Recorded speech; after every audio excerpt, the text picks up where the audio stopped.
And welcome to this episode of the Selling Through Partnering Skills podcast, where I'm delighted to be joined by Matt Elwell. Now, Matt is author of a book called Open with a Close. So anything that's got closing in, I always get interested about because for me, it sounds a little bit 80s. So Matt, get straight in and tell me, is this book an 80s throwback? Well, firstly, thanks for having me on. No, it's not. Well, there we go. Podcast finished. Excellent. Happy days. I'm happy to share where it comes from. I honestly believe that that the philosophy that I created when I was quite a young man, quickly worked out. In my view, the best way to be elite at closing is to start with the end in mind and work backwards. And that's what the philosophy really means: is to be really obvious about what others would get when they work with you. And that means results, because human beings purchase results. Nobody cares about, nobody wakes up in the morning going, hey, I need a new CRM, or hey, I need a coach. They wake up in the morning with a problem, and they've been waking up with that problem for a while. And I think you have to join the conversation in their mind very quickly and then work backwards. So that's where the philosophy comes from. Well, that means that we violently agree, because I often talk about sales being a little bit like a game of golf where you're working backwards and sort of managing the course. So, that's a shame. Actually, to be honest, mate, I knew that because I've got it here. No, I like it. There's a lot of really cool stuff in there. So let me sort of dig down a little bit deep about some of the things. You've got some principles that you talk about very, very quickly in that. There's two main ones. So the first one is serve, sell, close. So again, can you just elaborate a little bit around that? Yeah, again, I think what I tend to find, I've been teaching and training sales professionally for about 3 years, and my training is actually professionally certified. And one of the reasons why I think you have to understand what serving, selling, and closing means is think about the opposite. The salesperson that serves so much that they start to try and solve your problems before they've really found out, because they think that they're helping, and then it kind of pushes you away a little bit because they never really understood you. Then think about the salesperson that just sells. They never really serve, or they're just trying to close, and it feels like the opposite of sell is get. It feels like they're trying to get you to say things so that they get their commission and they get a sale. And I think that feels horrible. I think that's 60s and 70s, and that's very much like the big hard sell, the features and benefits, talking over you, dominating, all of that really unprofessional stuff. And then the third thing is the person that's just trying to, or the person that can't close, they've served and sold, but they can't get it over the line. And then that leaves you open-ended and they're open-ended and no one wins. So I think, look, professional salespeople in businesses, whether they're entrepreneurs, B2B, C2C, it doesn't really matter. I call it H to H. Businesses are humans. And wherever there's human-to-human interaction, when you get the balance of learning how to serve, sell, and close constantly, what you find is that you've got two parties in a collaboration rather than in a sort of us and them. And what it enables you to do, in my view, Fred, is to get what I call the 3 wins situation. Serve, sell, close, 3 things. A win for the end user, like a win for your client. You must, if you want to be successful, you've got to make sure that your client gets a result. Then you want to win for yourself. It's got to make sense for your business. Businesses should be healthy and wealthy and pay their taxes and employ people and all of the above, so that you can look after your own people as well. And it should be a win for the universe. So I think that's where the serve, sell, close circle comes, and you get 3 wins when you're good at all 3. Brilliant. No, I love it. H to H, human to human. We say businesses are humans. Yeah. Again, if you think about over the last couple of years with the pandemic and everything else, right? As we start to continue to slowly move out of the pandemic, it's all about marketing and leads, generating leads. And you see what unprofessional salespeople have forgotten. Unprofessional business owners have forgotten. Sales directors, groups of sales teams have forgotten, is that a generated lead is actually either a human or a group of humans that have a problem that you solve. And you see, if you forget that, then what happens is it becomes very surface level. And look, I'm a big believer that great salespeople are like doctors, like GPs. Like a great salesperson asks, they understand, they commit to listening, they gather before they decide. That's what elite closers do. They gather before they decide, just like a GP would. And even after gathering, excuse me, they might still send you for an MRI scan. They might send you for a CAT scan. You might hobble into the doctor's, and the doctor doesn't go, sit down, heart surgery. The doctor says, what's the symptoms? How long have you had it? What impact is it having on you? How do you feel? What other symptoms have you got? Who's it impacting? What can't you do? What can you do? They ask lots and lots of questions like a GP. Then they might double check and scan. And this is what great sales is. This is what great sales is. Then what happens is once you've gathered and decided, the decision is simple. Do I have enough information about this group of people, this business, this person? And critically, do I have enough information to present the solution? Not the answer.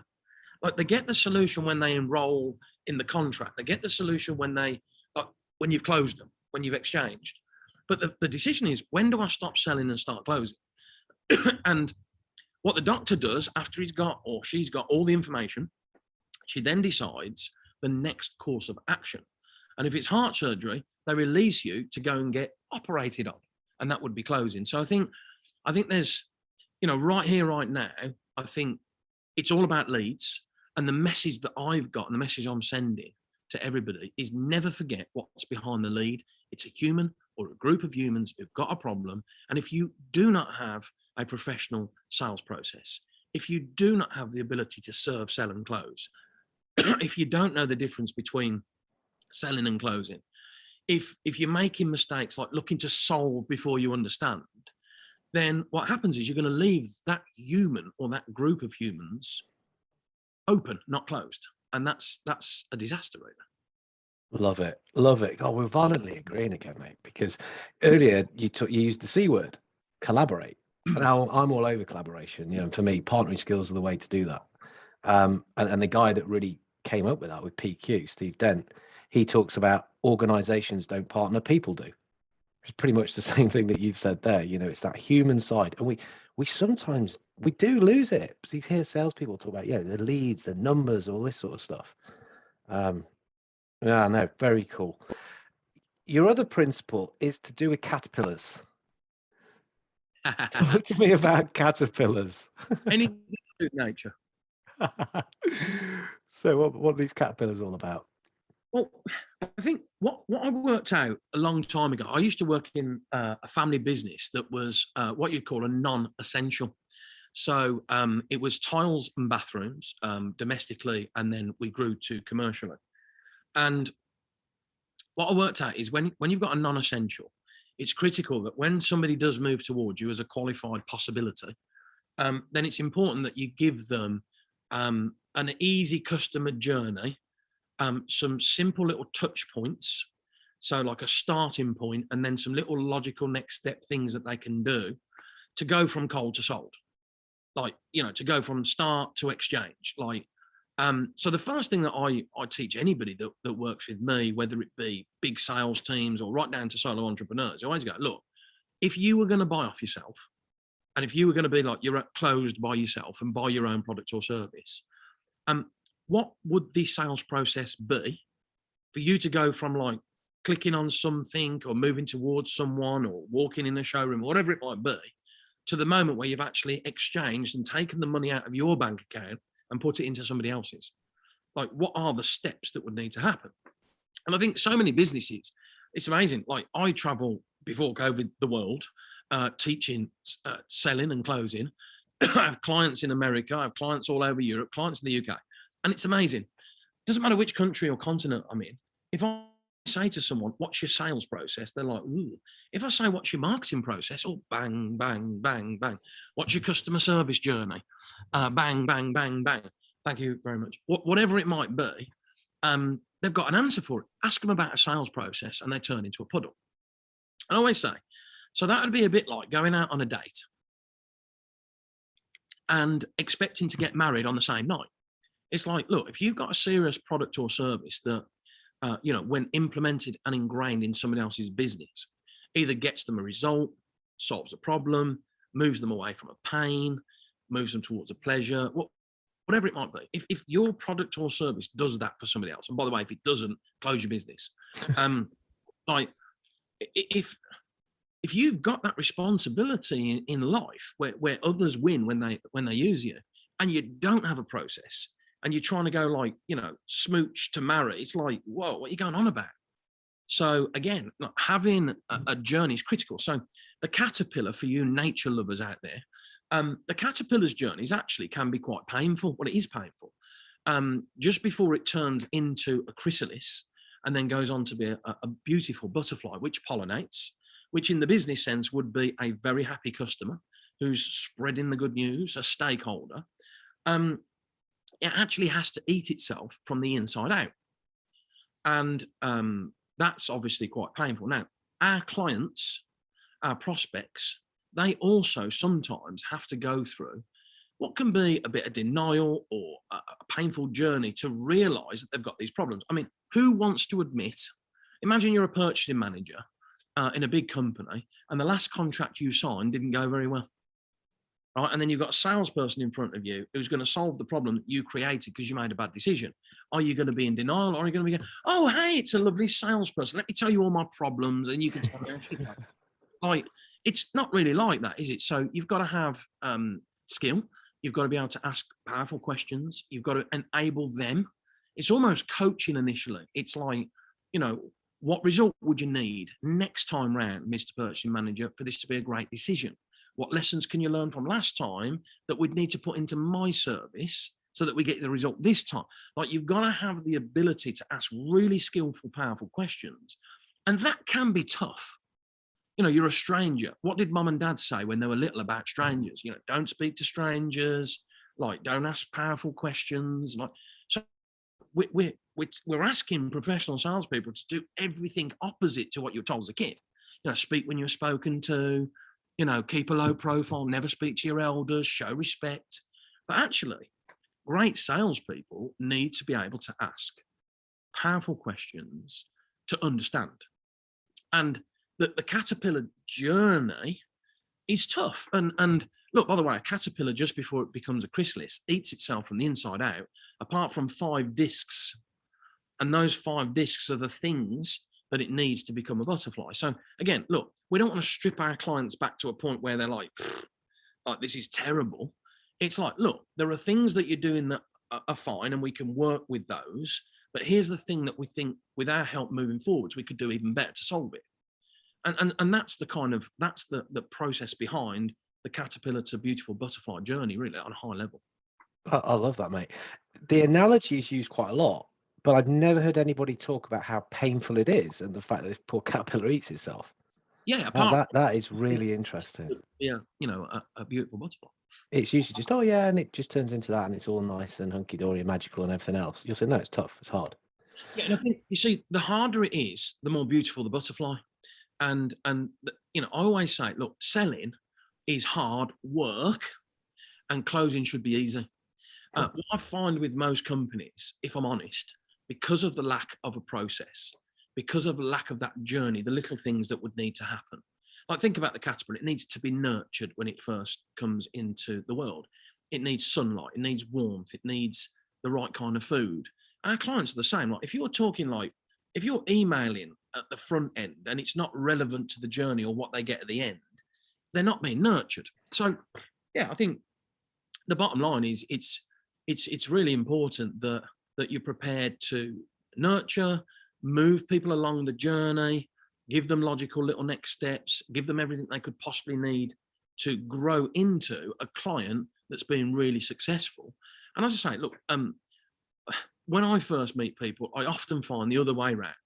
What I often find is most unprofessional salespeople, whether they've got good intention, most of them have got good intention, there's just lack of skill. And a lot of the businesses I talk to and work with, I've got a lack of an actual process that works. So what happens is the salespeople within the company who are operating without a process, they wing it and they make the sales bit easy.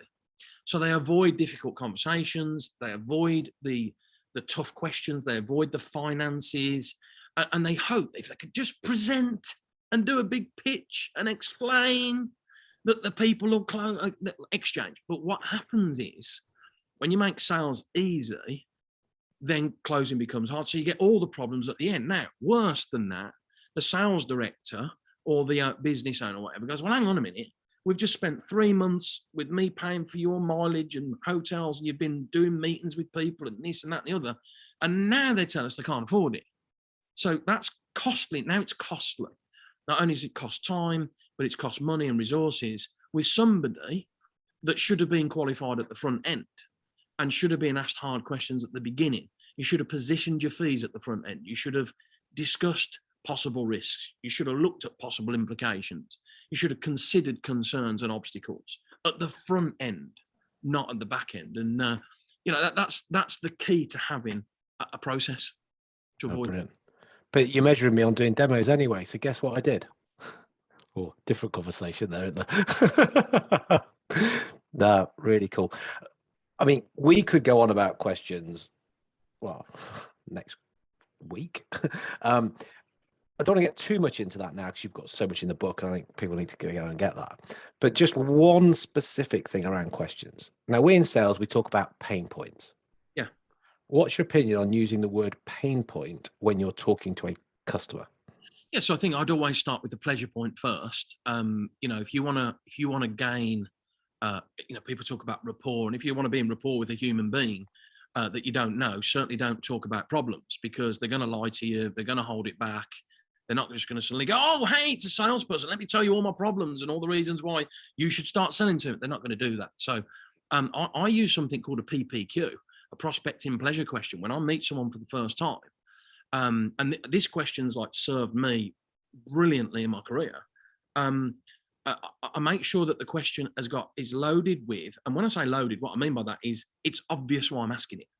Like, there's nothing worse than neutral language in sales. Oh, what's your biggest business challenge right now? It's like, go away. You are. Stop it. You are. Where do you want to be in 12 months? Nowhere near you. Why would somebody answer? Can you imagine being a purchase manager answering that to a stranger? Oh, one sec. Let me just go through our strategic plan and what's not going very well. Like, they're not going to do that. So you've got to make sure, this is the open with a closed philosophy, that any question you ask has got an obvious intent to it and an outcome that they can either qualify or disqualify themselves from wanting in the future. So I'll give you an example. Here's my PPQ. I go, hey, Fred, lovely to meet you. Let me ask you a question. When it comes to sales, and in particular, the closing aspect, what's going well right now? That's where I'd always start, with a stranger or someone I've just entered into a conversation with. So it's got intention. There's no way I'm going to ask that unless I'm an expert about closing.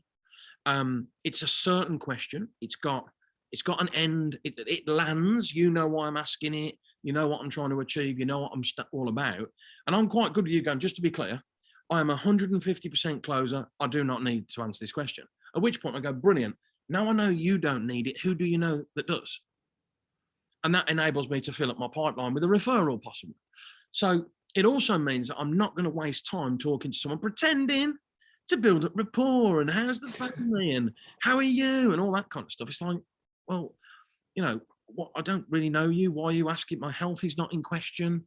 Like, talking about, like, but now I know sometimes people might watch this going, what is this guy going on about? What I'm going on about is, if you're a buyer or a prospective buyer, you are being fired into all day, every day, by advertisements, Facebook, LinkedIn, Instagram, email campaigns, like television, email, books, like, and the thing is about opening with a close is what you're trying to do. You're trying to capture their attention straight away. I'm absolutely convinced this is the way to do it, because the opposite way around. Now, look, of course, there's subtlety to it, and of course, you've got to find your own style, and you've got to do it in your own natural way. That's what great salespeople do. Find their own natural style. I sell. I'm like this. I'll be like this at the rugby club tonight. We've got a game under lights at 7:30. This is me. Like, this is how I sell. This is how I talk. This is how I speak. Like, sales should be natural. I won't be, I haven't got a telephone voice. Hello, Matt Elwell here from the Elite Learning Academy. So nice to see you. How are you today? How's the family? I'm not trying to sell you anything. It's just a quick call. Like, appreciate you're busy. Like, why? Oh, you disappoint me, mate. It's like, salesperson, get away. Pop it on an email. I'll have a think about it. You see, when you sound like a salesperson and not a human being, you just get fobbed off, pushed. Pop it on an email. We'll have a look at it. And we'll put you on file. Really? Imagine saying to a friend, I'll pop you on file. Like, you just would never do that, would you? So, yeah, I think, look, when it comes to questions, when it comes to language, my number one message is to have intentional language, to ask questions that are linked to outcomes that are obvious, and that when are answered by the prospect, either qualify or disqualify them as wanting or needing possibly your product or service. So, once somebody gets talking about what's going well, I will then say, now I know what's going well in selling and closing. If there was one thing with my help that you could do even better, what would it be? Now, if they then say, oh, well, we could always close more, I'm like, ping, that's an opportunity. Now, I would never then just start talking, because I believe that great sales is asking, being a doctor. So I go, oh, cool. So you want to close more. What else do you want to do? Oh, well, we need a process. Well, out of process or closing, like, which one bothers you the most? That's the word I use instead of pain. Or which one are you more concerned about? But only if they've offered it up as a possible concern. So I wouldn't start with, hey, Fred, how are you? What's your biggest challenge in sales right now? When I don't know you, and you're not going to go, oh, well, I can't close and I'm shit at this and I'm shit at that. You're not going to do that. Yeah, and by the way, if you do answer, you're not going to tell me the truth. You're not going to just go, oh, just so you know, Fred, all of my sales problems are this, and this. Probably don't know what the problems are anyway. So you've got to ask and understand, and that's why I use the word concern. What are you concerned about? And if they say, like, my biggest concern is by not having a process, I'm leaving some money on the table, or we lost a big contract recently, then I'll explore that. Big rule: do not solve anything at this stage. Like, never solve when you're selling. Like, don't climb in right now and start, well, let me explain. I've got this amazing boom. Like, don't do that. If you're explaining, you're losing. Like, keep asking, commit to understanding, really understand what's going on. And by having the problem, what's the problem? And by having that problem, what's going to happen if they don't solve it? How long can they carry on having the problem? Like, what impact does having that problem have on your staff, on your team, on your ability to grow? This is how you sell. It's how you sell. You got to understand and go do. And this is where neutral language gets 7 out of 10 results. By the way, the salespeople listening to this will either recognize them or going, oh shit, that's me.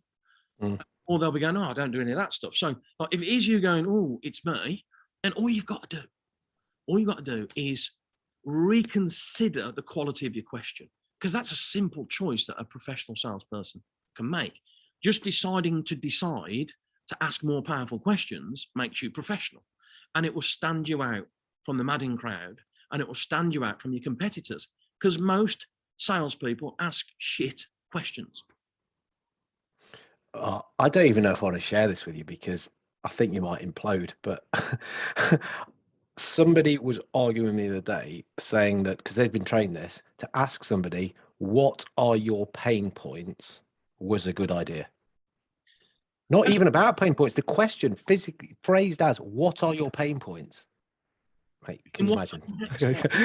if you're not watching this on YouTube, Matt's face is like which part of business are you talking? I mean, seriously. And again, that's a good example of a neutral question. It's an example of a purchasing manager or a decision maker.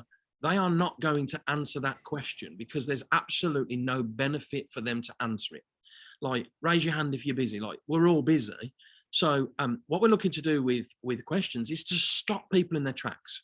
And critically, the way the human brain works is, if you ask it a question that's rhetorical, if you ask it a question that leads to nowhere, it switches off, just switches off. Such a lazy muscle, most amazing part of your body, but it's also the laziest muscle you've got. If it can think about it and not think, it will.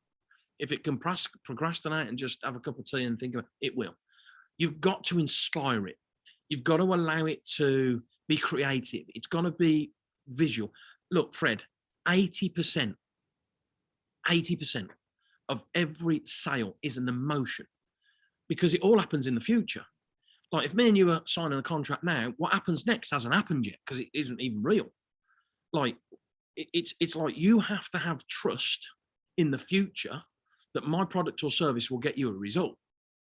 And if the brain can't see that, and if it's not attached to that, and if it doesn't believe it first, it'll never make a logical case.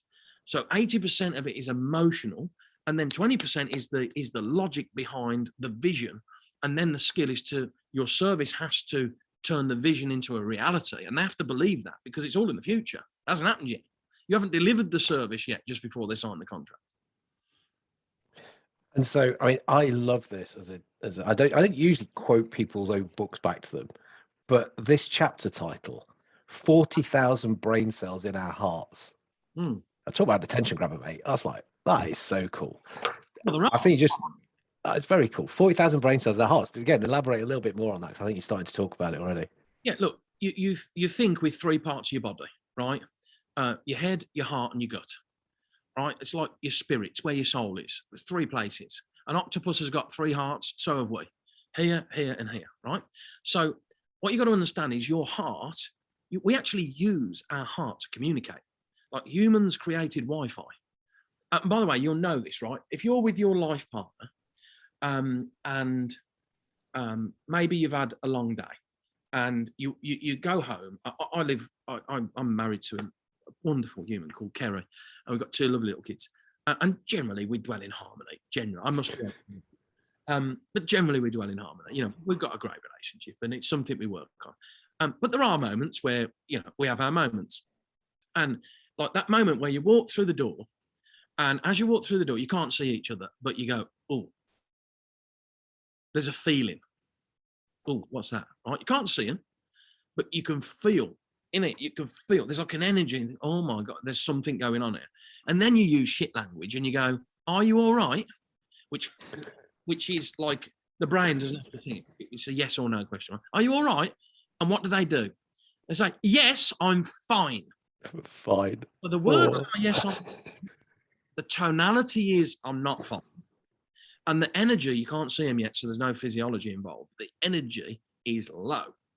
That's all coming out here. That's what you can feel. That's a feeling. And for anybody that studied this, if you have a look at heart transplants, for example, it's an incredible journey. I studied heart transplants for 18 months. It is an incredible journey. If my heart goes into your body, or your heart goes into my body, my personality goes into your body too. Think about that. Right? And that comes from your heart. Your heart is an organ. Your heart is alive. Your heart has got a brain. The brain cells, actually, they're not exactly brain cells. They've got the same DNA as a brain cell. And there's 40,000 of them. So they're connected to your palms. They're connected to your heart. They're connected to your gut. They're connected to your brain.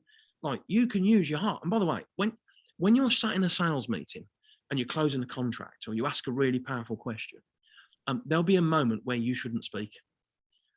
You've asked a great question, and let's see what happens next. And whatever happens next, perfect. That's the time to use your heart, not your head.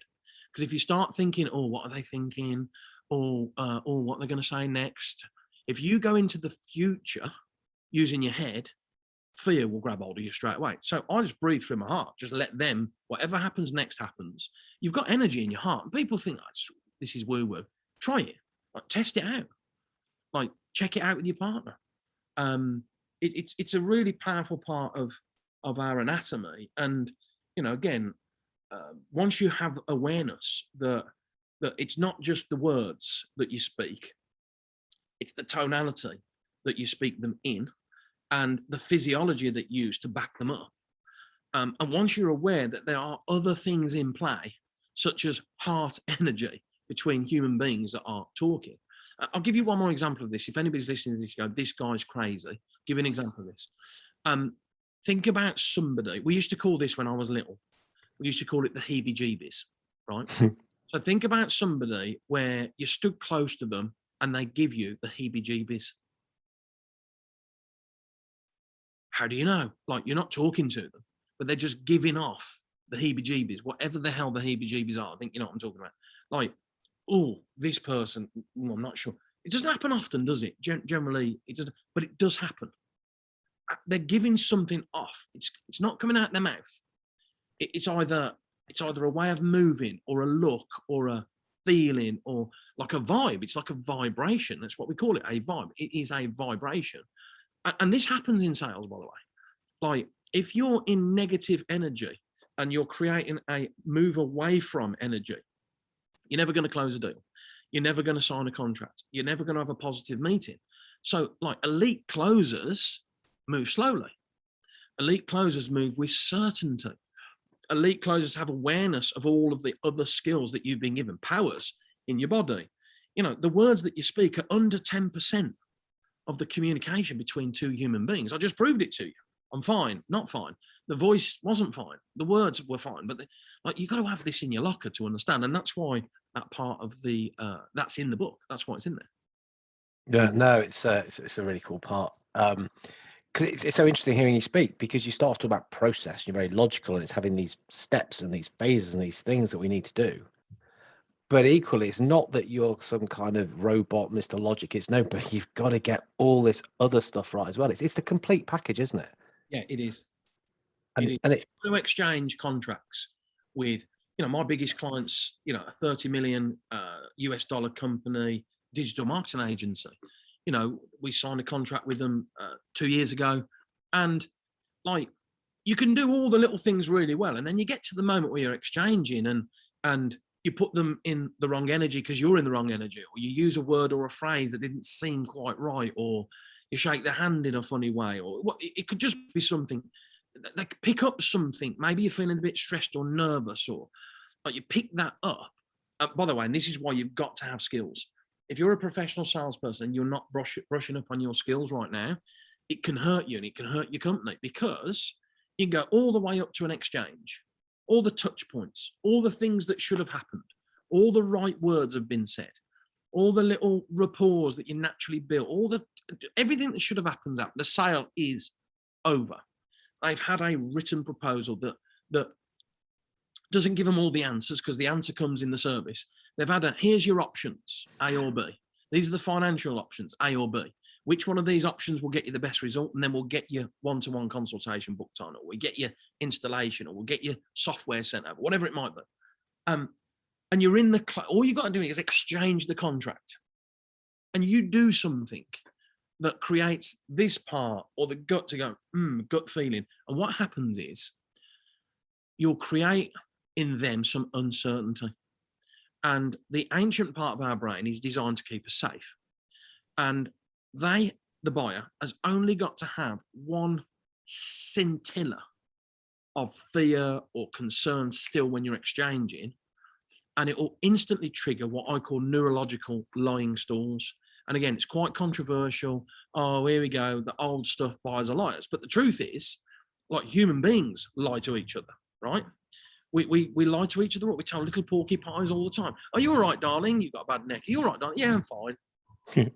Like, it's a lie. I'm not fine. I've got a bad neck.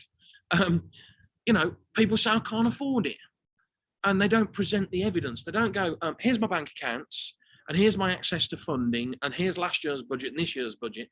They just say I can't afford it. Like, is that true? You can't afford it. So, you know, if a loved one was in serious danger right now, and you had to find 50 grand, which is, I can't afford it. Or, you know, if you had to have like something like done to your body that was going to save your life, which is, I can't afford it. Of course you wouldn't.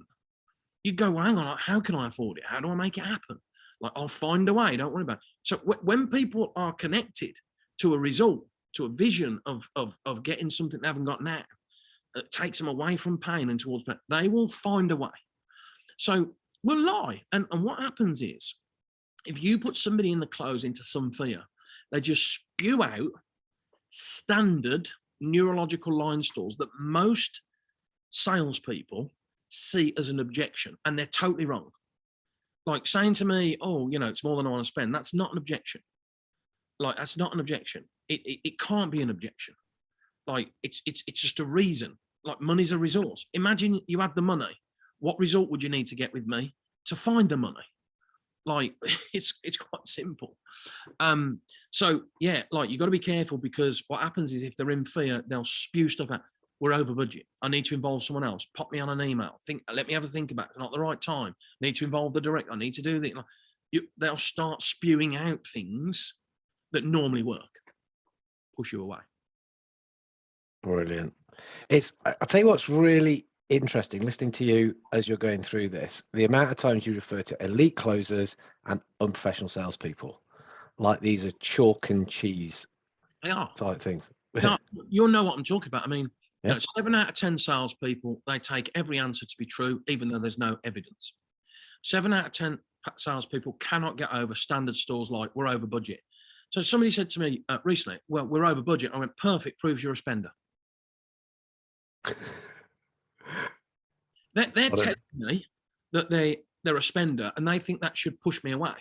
That would move, like, I want spenders. Like, I want purchasing managers and decision makers to be over budget, because that proves that when they believe that they're going to get a result, they'll find the money from another budget to go over this budget.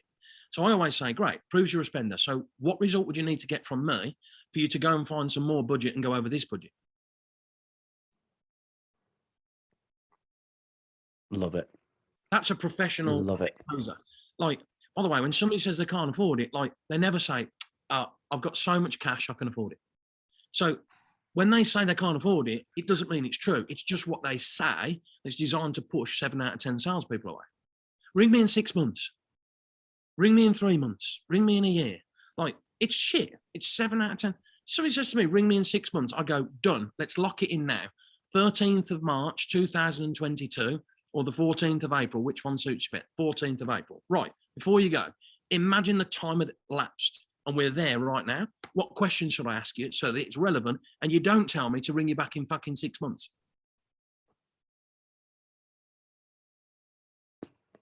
Love it. I mean, why would Love I it. ring someone and then say, ring me in 6 months? They're trying to get away from you. Like, they don't need you. People that need you don't say, ring me in 6 months. They go, where do I sign? I need this stuff. I need this stuff. So 7 out of 10 salespeople, they don't ask questions. They don't sell properly. They don't find out what people would need to get for them to drop everything and sign the contract and get your services in their business. And this is why when I work with individuals, teams, like, this energy alone, game changes everything. Imagine you got this energy all day, every day in your business. Like, how many more sales would you make? Like, if you're watching this and you go, fuck, this is not 7 out of 10 energy. This is 10 out of 10 energy. This is like proper on point, professional sales skills. Like, I don't want to be running around with people saying, ring me in 6 months. Why would I ring you in 6 months? I've got you now. I might be dead in 6 months. You might be dead. What do you need from me now? So look, again, if you're listening to this going like, this guy, what's he going on about? Look, the principle, I am choosing to act in the now. Like, 6 months, when somebody uses the future that doesn't exist as a reason why they wouldn't speak to you now, they obviously don't want or need what you. They're not qualified. I'm not saying everybody's got like buy or die. I'm not doing that. But I'm just going, hey, ring me in 6 months. Okay, so what that means is you're interested in my product or service, and it'll be in 6 months because you know your circumstances. Great. So let's imagine those 6 months have passed. Here I am. What do you need? It's it. It's like, get them to tell you what they need from you. And then you can decide whether or not I'll ring you back in 6 months. Because my worst case scenario is if I ring you in 6 months and you move away from me again, I'll have wasted 6 months of my life and your life, and I'll be bothering you. And that's unprofessional. So cool. I'll tell you something else I noticed when you're talking. Even when you're demonstrating questions, you've got these skills so locked in, you cannot but help shut yourself up. That's natural. You ask a question and you are quiet. You wait for an answer. Even though this is a full setup because it's a podcast, that's how you work. That's muscle memory or whatever. It's training, isn't it? Mate, I practice these skills every day. Here's the reason why. I am a live trainer. So I speak in public, I speak on stages. I have people come. I've got 2 professional trainings, 2 certified trainings. One's a 1 day, one's a 3 day. Professional salespeople, unprofessional salespeople, closers, non-closers, people who can do it, can't do it. They come here, right? And can you imagine if I was shit?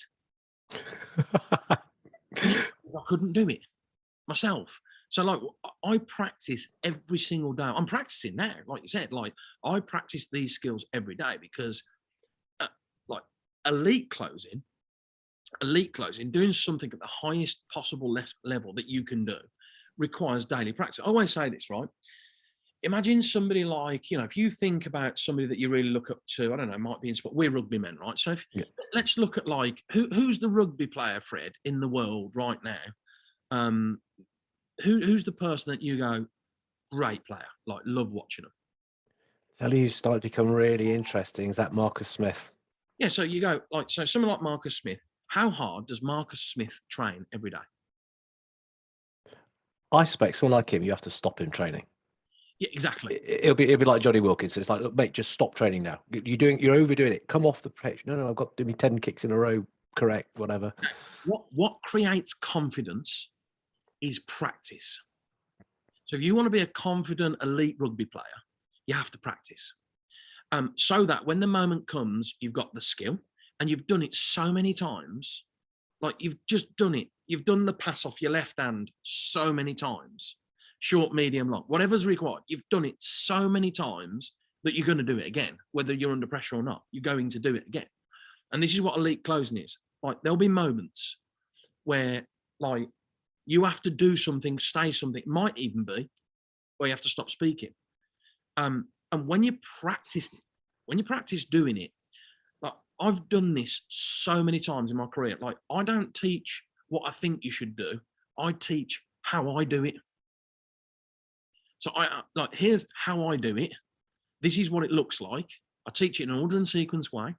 I write about it. I teach it. I talk about it.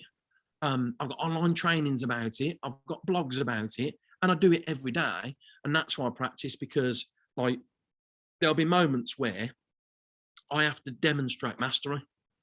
I have to demonstrate how I do it. Like I make live calls in my training center. Like I make cold calls live. I make like to big companies, little companies, medium companies. I make prospecting calls. I make sales calls. I make follow-up calls. I close people over the phone in my trainings. I go live following my system and process, because like I'll go and work with the sales team bespokely. I only go if it's a good match, and I only go if I feel like I can make a big difference and it's, mutually beneficial financially. The first thing I do is give me a phone.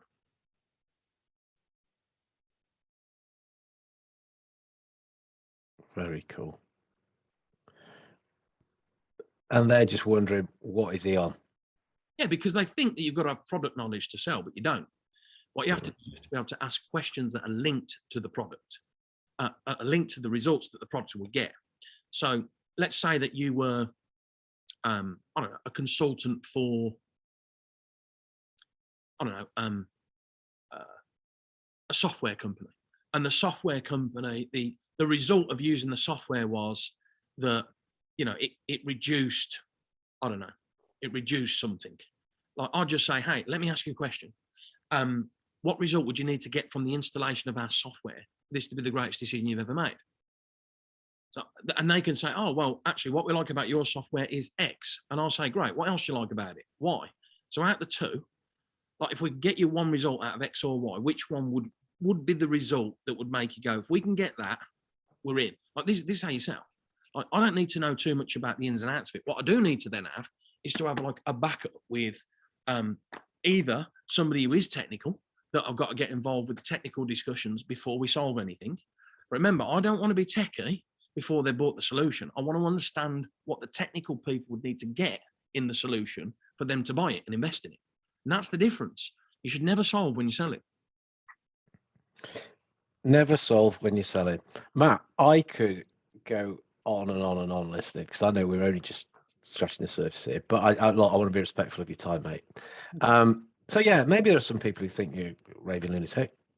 I suspect there's a lot of people listening who will want to know more. How can they get in touch with you? What should they do? How can they get more, Matt? EliteClosingAcademy.com. That's my website. I'm going to be level with you. It's a part of my company that I'm developing. Get me on social. But look, bottom line is, get the book, EliteClosingAcademy.com. Consume the book if you've enjoyed today. If it helps you in any way, I'll have honestly, I wrote my book to change the way the world serves, sells, and close because, frankly, the more I move about, the more unprofessional it is. Everybody's focused on themselves. They're all trying to get themselves a result. Everyone talks about, content, but nobody knows the simple things how to do it. And the bottom line is this: I believe that once you master the art of asking and committing to understanding when you're selling, presenting a solution once you understand, having gathered all the information and decided that your product or service will get them a result, and then allow them to choose which solution would get them the result and close it down. I believe when you've got that mastered in that simple way, like, you're in heaven. It's like, it's how it should be. And along the way, there should be a simple, logical next steps, touch points, human interaction, lots of automation, yes, but lots of human contact as well. And I think, for the big companies listening to this, for the sales directors listening to this applies to you more than anybody else, because it will stand you out from the rest of your competitors who think that they're sending loads of long emails as long as your arm, trying to explain and features and benefits and present everything before you understand. Like, add some touch points in, like, really focus on the human element of the relationship aspect, on the partnership, really focus on building a powerful partnership in the context of getting them a result. And I think lastly, for me, my sort of mantra between two parties is, look, how do we both get exactly what we want? Make it easy for each other along the way and come out at the other end even stronger. And I think if that can be a mantra in the world, then we'll all have a better experience. More businesses win, more humans win, universe wins, everybody wins. Brilliant, mate. Well, I don't need to add anything to that. Perfect summary, as I would expect. No, thank you so much for taking time. We are so much on the same page. I knew it would be, having read the book. Now I've had a chance to chat, even more so. Really do appreciate it, Matt. My pleasure. Thanks for having me.